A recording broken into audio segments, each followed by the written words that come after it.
भले वो एनिमल हो, प्लांट्स, उसमें वेरिएशन पाया जाता है, तो उसे हम क्या बोलते हैं? बायोडाइवर्सिटी। अब ये बायोडाइवर्सिटी को अगर अपन साइंटिफिक वे में पढ़े तो ये क्या है, किस किस एरिया को इनक्लोज करे हुआ है। हम इसको थ्री डाइवर्सिटी जो वेरिएशन है उसको हम थ्री स्फीयर में पढ़ते हैं।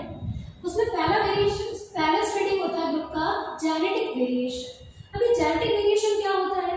हम जानते हैं कोई भी एक इंडिविजुअल है, कोई भी एक ऑर्गेनिज्म है, भले प्लांट है, एनिमल है, सबकी अपनी एक अलग आइडेंटिटी होती है। एक ट्विंस भी होते हैं, वो भी क्या होते हैं? वो एक दूसरे से अलग होते हैं। वो क्यों ऐसा?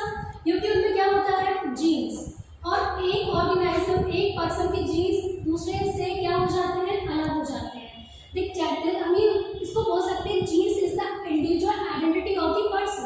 तो एक स्पीशीज है, जैसे कि हम बोलते हैं ह्यूमन, तो एक ह्यूमन दूसरे ह्यूमन से अलग होता है, उसमें भी वेरिएशन होता है। तो हम इस स्पीशीज के वेरिएशन को जब पढ़ते हैं, मतलब एक ही स्पीशीज के अंदर के वेरिएशन को जब हम पढ़ते हैं तो उसे हम बोलते हैं genetic variation. If we are talking about genetic variation, then we are talking about individual identity that we are studying variation within the species. Like हम लॉयड को पढ़ रहे हैं तो लॉयड के अंदर में जो वेरिएशन पाए जाते हैं उसको हम पढ़ते हैं, that is genetic variation। ये एक स्फीयर हुआ।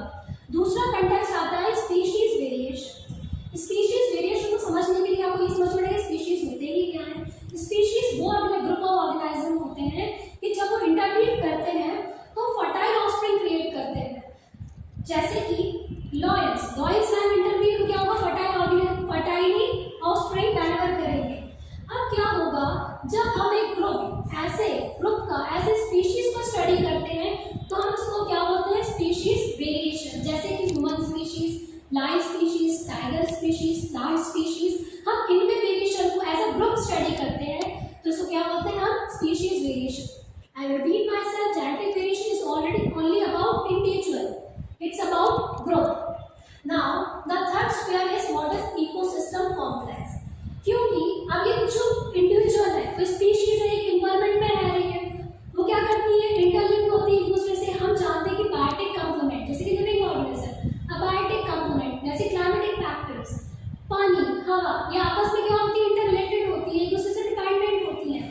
तो ये थर्ड स्फीयर को स्टडी किया जाता है इन दोनों के इफेक्ट को समझने के लिए। तो हम इकोलॉजिकल कॉम्प्लेक्स जब इसके वेरिएशन में स्टडी करते हैं, मतलब हम क्या स्टडी कर रहे हैं? इसमें क्लाइमेटिक कंडीशन, जैसे ग्रासलैंड की क्लाइमेटिक कंडीशन क्या होगी? अलग होगी। डेजर्ट की अलग होगी, एक्वाटिक लाइफ अलग होगी, टेरेस्ट्रियल लाइफ अलग होती है। तो इसका वेरिएशन जब हम स्टडी करते हैं इसको हम बोलते हैं इकोसिस्टम कॉम्प्लेक्स वेरिएशन को स्टडी करना। और जब हम तीनों स्फीयर की बात करते हैं तो we are just telling about biodiversity variation.